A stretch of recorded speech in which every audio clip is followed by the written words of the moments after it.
സ്റ്റോറിയൊക്കെ പുതുമയുള്ളതാണ്. വെറുതെ കാണാം. ഒരു എന്താ പറയുക, നിരുപദ്രവകരമായ ഒരു സിനിമ കണ്ടോണ്ടിരിക്കാം. ഒരു 2-2.5 മണിക്കൂർ കണ്ടോണ്ടിരിക്കാം. ഹാട്രിക് ഹിറ്റടിച്ച് നിൽക്കുന്ന മലയാള സിനിമയിലേക്ക് ഒരു കോമഡി ഡ്രാമ കൂടി ബിജു മേനോൻ്റെ തുണ്ട് സിനിമയാണ്. അപ്പോൾ എന്തായാലും ഫെബ്രുവരിയിൽ ഇനിയും നമ്മളെ കൊണ്ട് ടിക്കറ്റ് എടുപ്പിക്കുമ്പോൾ മലയാള സിനിമ എന്ന് നമുക്കൊന്ന് ചോദിച്ചു നോക്കാം. തുണ്ട് കണ്ടിറങ്ങിയ ഓഡിയൻസിൻ്റെ റിവ്യൂയിലേക്ക്. നിങ്ങൾ ഈ ഒരു സിനിമ കണ്ടവരാണെങ്കിൽ നിങ്ങളുടെ അഭിപ്രായം കമൻറ്റ് ചെയ്യുക. അതുപോലെ തന്നെ ചാനൽ സബ്സ്ക്രൈബ് ചെയ്യാത്ത കുറേ പേര് റിവ്യൂ കാണുന്നുണ്ട്, സബ്സ്ക്രൈബ് ചെയ്യുക. നേരെ തുണ്ട് റിവ്യൂയിലേക്ക്. എങ്ങനെയുണ്ട് പടം? ഒരു ചെറിയ പടം, വലിയ കഥയിൽ വലിയ ഡെപ്തോ കാര്യങ്ങളൊന്നുമില്ല. ഒരു കോമഡി ഡ്രാമയാണ് പ്രതീക്ഷിച്ചത്. ഇടയ്ക്കിടയ്ക്ക് കുറച്ച് ചിരിക്കാനുള്ളതേ ഉള്ളൂ. വലിയ സ്റ്റോറിയൊക്കെ പുതുമയുള്ളതാണ്. അല്ല, പോസിറ്റീവായിട്ട് പറയാം. പോസിറ്റീവായിട്ട് ഒരു തുണ്ട് വയ്ക്കണ സിനിമ കൊള്ളാം.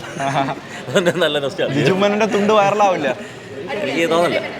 തുണ്ട് കുഴപ്പമില്ല, ഒരു ആവറേജ് വേണം, ഭയങ്കര തമാശയൊന്നുമില്ല, വെറുതെ കണ്ടിരിക്കാം. ബിജു മേനോൻ്റെ കുറച്ച് സീൻസ് കൊള്ളാം, കുറച്ച് സീൻസ് പോരാ. സ്ക്രിപ്റ്റ് ഭയങ്കര വീക്കായിട്ട് തോന്നി. സംഭവം പേര് തുണ്ട് സൂചിപ്പിക്കുന്ന പോലെ പരീക്ഷയ്ക്ക് തുണ്ട് വയ്ക്കുന്ന സാധനമൊക്കെയാണ്. പിന്നെ പോലീസുകാരുടെ കുറേ അബദ്ധങ്ങളൊക്കെ കാണിച്ചിട്ടുണ്ട്, അതൊക്കെ കൊള്ളാം. അവർ മേക്ക് ചെയ്തിട്ടുണ്ട്, പക്ഷേ സ്ക്രിപ്റ്റിന് എന്തോ ഒരു പോരായ്മ ഉള്ളതായിട്ട് എനിക്ക് തോന്നി. അതുകൊണ്ട് ഒരു ഭയങ്കര ഫാമിലിക്കൊക്കെ ഇഷ്ടപ്പെടും. ഒരു വെറുതെ കാണാം. ഒരു എന്താ പറയുക, നിരുപദ്രവകരമായ ഒരു സിനിമ. എന്താ പറയുക, ഭയങ്കര ഒന്നും പറയാനില്ല. ഹിറ്റുകളുടെ ഇടയ്ക്ക് എങ്ങനെയായിരിക്കും ഒരു പടം സർവൈവ് ചെയ്യുന്ന കാര്യം പാടായിരിക്കും. ബിജു മേനോൻ്റെ പടമാകുമ്പോൾ ഒരുപാട് കോമഡിയൊക്കെ പലരും പ്രതീക്ഷിക്കും. അങ്ങനെ വലിയ കോമഡിയൊന്നുമില്ല, ജസ്റ്റ് ഒരു ഓക്കെ പടം. തുണ്ട് കൊള്ളാം, കുഴപ്പമില്ല. അത്യാവശ്യം കണ്ടിരിക്കാൻ പറ്റിയ ഒരു സാധനം തന്നെയാണ്. വേറെ പ്രത്യേകിച്ച് എടുത്തു പറയേണ്ടതൊന്നുമില്ല. നമ്മൾ ഏത് ട്രാക്കാണ് പിടിച്ചേക്കുന്നത്? ഫുൾ കോമഡി ആണോ ഡ്രാമ ആണോ? കോമഡി ഉണ്ട്, ഡ്രാമയുണ്ട്, എല്ലാം ഉണ്ടായിട്ടും. നമ്മൾ ഈ ട്രെയിലർ തന്നെ കാണില്ല, തുണ്ട് എന്ത് വയ്ക്കുക, പരീക്ഷയ്ക്ക് വയ്ക്കുന്ന അതൊക്കെ നമ്മൾ കാണിക്കുന്നുണ്ട്. അത് നല്ല രസമായിട്ടുണ്ട്. ആ സിറ്റുവേഷനൊക്കെ നല്ല നമ്മളെ ഫ്രണ്ട്സിൻ്റെ ഇടയിൽ അവന്മാരൊക്കെ തുണ്ട് വെച്ചിരിക്കുന്ന ഒരു ഫീലൊക്കെ നമുക്കുണ്ടല്ലോ. ആ ഒരു പഴയ കോളേജ് ടൈം അതൊക്കെ പോയൊരു ഫീൽ തോന്നിയിട്ടുണ്ട്. നമ്മൾ ഹ്യൂമർ എന്ന് വെച്ചാൽ അത് അത്യാവശ്യം വന്നാന്ന് വെച്ചാൽ അല്ല, വലിയൊരു ഓളം ഉണ്ടാക്കാൻ ചാൻസ് ഉണ്ടോ? ഇല്ലില്ല, അതിന് സാധ്യത കുറവാണ്. എന്നാലും കുഴപ്പമില്ല, ഓക്കെ, വാച്ചബിളാണ്, നമുക്ക് കണ്ടിരിക്കാൻ പറ്റിയ ഒരു മൂവി തന്നെയാണ്. പോസിറ്റീവായിട്ട് പറയാൻ എന്തെങ്കിലും ഉണ്ടോ? സ്റ്റോറിയിലോ മേക്കിംഗ് വൈസ് ഒക്കെ? മേക്കിംഗ് അത്യാവശ്യം ചിലതൊക്കെ കൊള്ളായിരുന്നു. ഇല്ല, ഞാൻ ഒരു എന്റർടൈൻമെന്റ് പോലെ കുറച്ചു നേരം കണ്ടു. നമ്മൾ ഇതുവരെ ഇറങ്ങിയ സിനിമയെല്ലാം ഒരു സൂപ്പർ ഹിറ്റ് ലെവലായിരുന്നു. അല്ല, ഈ വന്ന 3 പടങ്ങളോ ഇത് ബിജു മേനോന്റെ എങ്ങനെയുണ്ട്?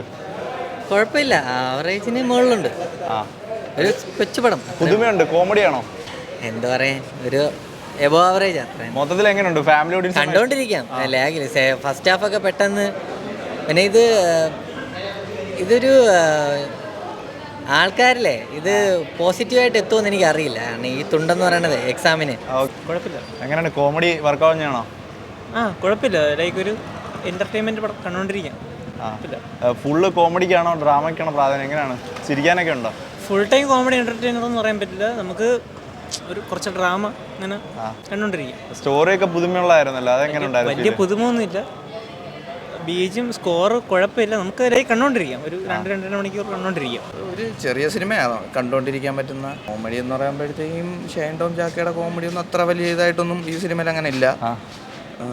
പിന്നെ ഒരു പോലീസിന്റെ ഒക്കെ അവരുടെ ഡിപ്പാർട്ട്മെന്റ് ടെസ്റ്റിന്റെ ഇതും. ഫ്രണ്ട്സ്, അപ്പോൾ തുണ്ട് കണ്ടിറങ്ങിയ ഓഡിയൻസിന്റെ റെസ്പോൺസ് ഒക്കെ കേട്ടല്ലോ. അപ്പോൾ ഇതൊക്കെ കേട്ടിട്ട് നിങ്ങളെ ഫെബ്രുവരി വാച്ച് ഏതൊക്കെയാണെന്നൊക്കെ ഒന്ന് കമന്റ് ചെയ്യുക. വീഡിയോ ഇപ്പം തന്നെ ലൈക്ക് ചെയ്യുക. അപ്പോൾ അടുത്തൊരു വീഡിയോ കാണുമ്പോൾ